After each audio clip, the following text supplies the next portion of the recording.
From California to Oklahoma, two pre-dentals who became best friends. We're here to have fun, share stories, and inspire others to never give up on their dreams of becoming a dentist. I'm Dominique. And I'm Maddie. And we're your dental mentors.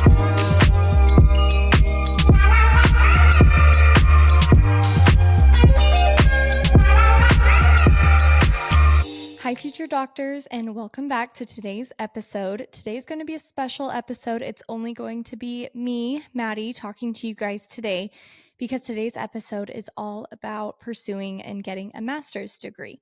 So a master's degree is something that I did choose to do to help bolster my science GPA and look hopefully more impressive to dental school. A lot of people wonder if they should get a master's degree or if this is something that would benefit them. This is definitely the number one question that I get asked. And so hopefully this episode helps you to decide if a master's degree is right for you. So I personally decided to pursue a master's degree because of my below average science GPA when I graduated from undergrad. So I did not do as well as I was hoping to do regarding my science classes while I was an undergrad student. I knew that the GPA that I had was not good enough to be noticed by admissions. And so I decided to do a master's program, and it was 11 months long. The program I chose, it was at a school called Southern California University of Health Sciences. It's located in California in a city called Whittier. However, it was 100% online. So I did this program from 2021 to 2022. It was only 3 terms long, so it's 11 months long, and it is the accelerated track. There are 2 tracks that SCU specifically offers. There's an 11-month track, or there is a 20-month track that can be done online. Back when I was doing it, it was only offered online, but I think with COVID being more under control that they have decided to have the option of going on campus. Again, there were tons of students in my class who lived out of state. I currently live in California, but there were students all across the nation who were doing the same program. And so we just had to all tune in during class hours and do that virtually. It definitely was the reason that I think I was able to be noticed and accepted to multiple dental schools. And I will say it was nice to be able to feel like my master's set me apart from all the other extremely impressive candidates at dental school interviews. I also believe that my master's helped solidify the confidence in me, or instilled that confidence in me that I need to go into dental school, to know that I can handle the rigors of extremely difficult several science classes. So that was something I struggled with in undergrad. I didn't have the confidence. I didn't honestly know how to properly study or what the best method was for me. And I think that my master's degree was truly probably the best decision I could have made for myself in terms of my future and my career. So with that being said, a master's can have a pretty hefty price tag on it. I would definitely recommend doing your research. There's lots of schools that do offer master's programs, but I would recommend to try to pursue one that is science related, or a master's of science, so an MS degree. And I would say that because that will help your science GPA and is what is considered more impressive to dental schools, as opposed to a master's of public health, which, although of course is very impressive, I just think if you need it for a science GPA bolstering, then that is what you should do. So look out for a master of science degree, and that will definitely help you. Another thing is do your research, like I said, and find which school you think will best fit you and your life and your lifestyle. Luckily, I am married and have someone to help pay the bills and take care of things at home while I was focusing on school. I know this is not very common for lots of students out there trying to pursue a master's degree. They have to work full time or part time at least, or maybe you're still living at home with your parents. Whatever your situation is, again, do what is best for you. Maybe the longer 20-month track is better because you do have to work full time. But if you can do it in 11 months, like I've mentioned on here before, if I can do this anyone can do it. Now, with that being said, I always promised I would be completely open and honest with you guys. My master's degree was definitely the hardest thing I have done yet in my life. It was very mentally draining and actually physically draining. Sitting at a desk for 12 hours a day, studying, attending classes was extremely hard on my knees, my back, my neck, my hands. And but luckily we made it through. It was also a huge learning curve. I did not know how to properly study at first, and it was difficult at first juggling the transition between having, anatomy in the morning and then physiology in the afternoon and then maybe biochem as well. So kind of just going back and forth between these different classes and having different tests throughout the week. So SEU actually is a feeder into a medical school that they have that they are associated with called Ponce. I'm not familiar with it because I personally was not deciding or choosing to go to medical school, but this curriculum of the 11-month accelerated is actually an exact replica of the first year of medical school. Now, before that scares you and makes you think otherwise, if I can do it, anyone can do it. And although it was extremely difficult, it forced me to learn how to better study. I would highly recommend having a couple of close friends or classmates who become friends who can help you study, because that made the world of a difference. I did have a couple study buddies, and each of us thrived in different classes and were able to help each other in said classes. And so it was just great. So I have decided to go back to my messages because this was the number one asked question. I get questions all the time about pursuing a master's. And so I decided to sit down and collect the majority of kind of most commonly asked questions that I've received and include it in this episode. So it says, first question, did you do online classes? If so, do you attend live or can you watch the recorded lectures later? So when I did my master's degree, again, it was back in 2021 until 2022, and it was 100% online. I don't know if SCU is still 100% online. I looked online just recently to see, and it looks like they still offer that. And they also offer something called blended, where I'm assuming is just online as well as in class or on campus. But that would be something that you would have to look further into and see if it's changed. And as far as the recorded lectures, you do actually need to be present in class. Class started 7 a.m. Pacific Standard Time, and they would have clickers in class to kind of take attendance, as well as, those go towards your grade. But the clickers are gold because you get the answer and it doesn't hurt your grade too bad if you get it wrong. Of course, you're still learning the material, but then you use those clickers to help you study for the upcoming exam. So it was great. Next question I usually get asked is, how much time a day did you spend studying? I would say it changed throughout the 11 months. There were some classes that I needed more time to just sit down and digest and go through and try to memorize, and other classes that came a bit more easy to me. However, all of it did require a lot of work. I would say I'd wake up early, class would start at 7.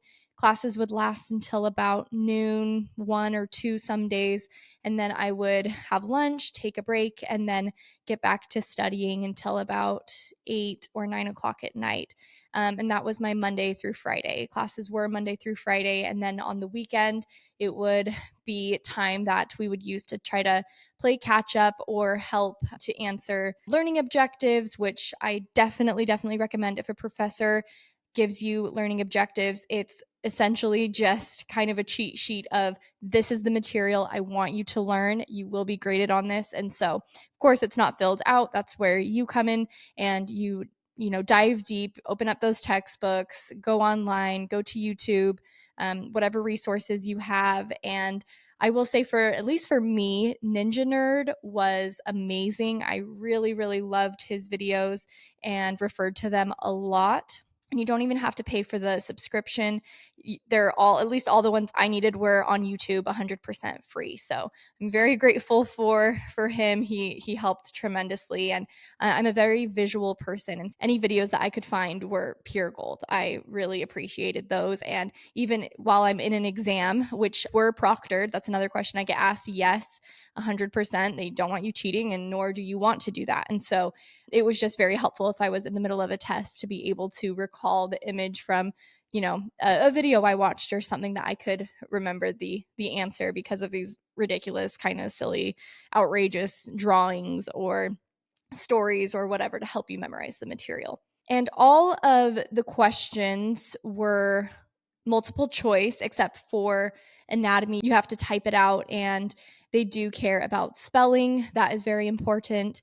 And yeah, it was good. Like I said, the exams were proctored. But again, if this is something that you want to do, you will find the energy to do it. I would also just like to shed some light on, although it's extremely difficult, it's very important your emotional well-being and just your well-being overall, to take care of yourself. And this is something that I had to learn the hard way. You just make school such a priority that you put yourself on the back burner. And mentally, physically, I was feeling that. And I definitely want to come with a different mindset as I start dental school. I think exercising daily is so important. I was making up excuses in my master's saying I didn't have time. I needed to be doing this. I was feeling behind.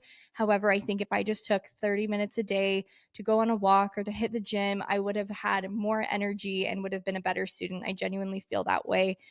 Obviously, just kind of the things we all know, just eating right, exercising, getting adequate sleep at night are all very important. Fun fact, actually. So I decided to pull for one, it was finals week, and it was the very end of my last semester there. And I was really nervous. I wanted a 4.0 so bad, and I was extremely close getting all A's that semester. And again, just, that I'm not the typical 4.0 student. I struggled really bad uh, in undergrad. And so just, again, being transparent here. But I was really trying to get as many A's as I could that semester. And so me and my study buddy were really stressed at the end there. And we were so close to finishing and decided to pull an all-nighter to help us study for the several final exams we had that week. So it was the very last exam I had, and I decided to pull an all-nighter with her. And it was the worst decision I think we could have done. It's work smarter, not harder. I think I would have done better on the last exam had I slept. And so what happens is, the next day came, the next morning, and I was absolutely exhausted. It was almost like outer body. I just remember, like, I don't know if it wasn't quite like hallucinating, but it was not okay. Sleep is very, very important. And so I'm taking the exam, and I'm towards the end, and I'm closing my eyes, just like trying to, visualize what I was studying. I'm like, I know it's on, page 3 on the bottom right side, but like, oh, what was that image? What was that image? And I'm trying to recall. And I fell asleep, you guys, mid exam, and my head, like, drops forward, and it wakes me up, and I'm panicking, and I hurry and I look at our TA who's proctoring this exam, and luckily she didn't see, but I was so scared, and I just knew, like, oh my gosh, this is not healthy. This is not good. I just need to finish this exam, and I need to go to bed immediately. And highly, highly recommend not doing that. No amount of caffeine is going to compensate for a good night's rest. So don't judge me, but that is what I did. And then luckily I finished the program after that. And I did get an A in that class, which I was so happy about. But nonetheless, don't advise to ever do that. I also get asked, how well did myself and others do? Did people fail out of the program? Roughly how many matriculated into a healthcare school after? So again, I fortunately did very well. I think most of us did. And there were some that, maybe their heart wasn't in it, but none of my classmates failed or flunked out. There was one girl I remember decided to not pursue after the first week and decided to stop. But that's not because she flunked out. And then the question of how many matriculated into a healthcare related school after. So my particular cohort, I would say about 90% of them were pre-med, and then there was about 5 or so percent of us pre-dental, and then there was a couple like pre-vet or pre-PA, etc. So majority were pre-med, and again, because this master's mimicked the first year of medical school, it was really great to prove to medical schools that they could handle the material, and in my case, of course, dental school. Another question, do you think you'd have time to study for the DAT or the DAT while in the program? Me personally, heck no, absolutely not. The master's program consumed my life, and my husband actually jokes because it was an online course, so usually, as I'm in class, he's in the other room. We're only in a 1-bedroom apartment. He can hear everything, and he jokes that he also got his master's degree. So but no, would not recommend or advise studying for the DAT. I think of it this way: the material you are learning in your master's program, some of it can roll over into the DAT. Now, of course, not, the PAT or like the reading section per se, but you are being exposed to a lot of biology and science related material that can help you tremendously on the DAT. And I actually remember, I think it's really common for us pre-dents to resent studying the biology section because it is so massive. And I actually loved studying the bio section when I was studying for the DAT because I felt that I had just learned this material in my master's program and could now utilize what I had learned and apply it towards the DAT. So I was fortunate in that regard. Let's see, another question. What happened if you failed an exam or retakes given? No. So unlike, high school and maybe some classes in college, there really was rarely any extra credit. And because this was graduate school, there was no second chances. That's why you needed to give it your all and do the best you could do. If you are wondering if you should get a master's degree or not, there's also another option, a post-bac, which is what students pursue after they have graduated from obtaining their bachelor's degree. And it's taking a couple of classes. I know there are some pre-made post-bacs out there, or you can just do a self-made one where you pick a couple of classes. So maybe touch base with schools that you would like. And I know that dental schools like to see these classes as upper division science classes because that is similar to what you would have to do in dental school. And so just some advice there. Post-bacs can be a cheaper option. However, if you have or had a low GPA like me for the sciences in undergrad and definitely need help and improvement there, then a master's may be the way to go. I see students comment on the Facebook groups that, I have a 3.5 and like science GPA, should I get a master's? Because in, some schools' eyes, a 3.5 is an average GPA. However, I don't think that you should get a master's if your GPA is around that. Your science GPA is near that. I think you are good as gold, and as long as the rest of your application is solid, I don't think that's an issue at all. Don't get bogged down that you don't have a 3.75 or a 3.9 GPA. There is so much more to the application than just your statistics. So don't worry too much about that. But if you are like me and had a sub 3.0 GPA or science GPA, then a master's is a great chance at proving to dental schools that you can handle the material. So, as I've said before, it is a high risk, high reward situation, but it was the second chance that I needed to prove to dental schools.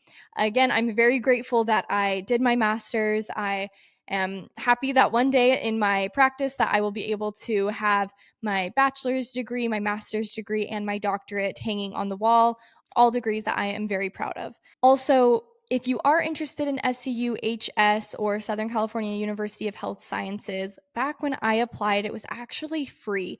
And that freaked me out. I thought, this is too good to be true. There's no way that a master's degree is free to apply to, but it's because it's not a very cheap program. My master's cost me about $35,000.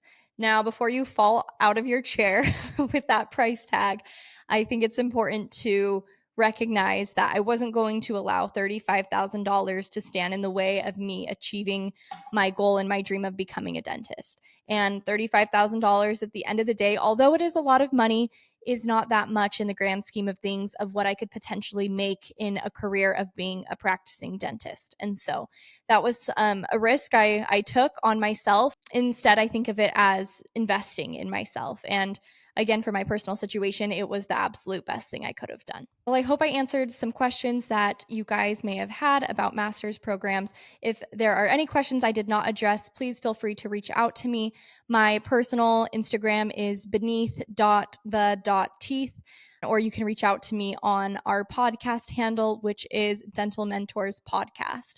Feel free to message me directly with any questions you have. I'd be more than happy to answer them to the best of my abilities and hopefully be able to help you guys out. But whether you decide to pursue a master's degree, a post-bac, or not, I wish you nothing but the best on your journey to becoming a dentist. Until next time, bye guys.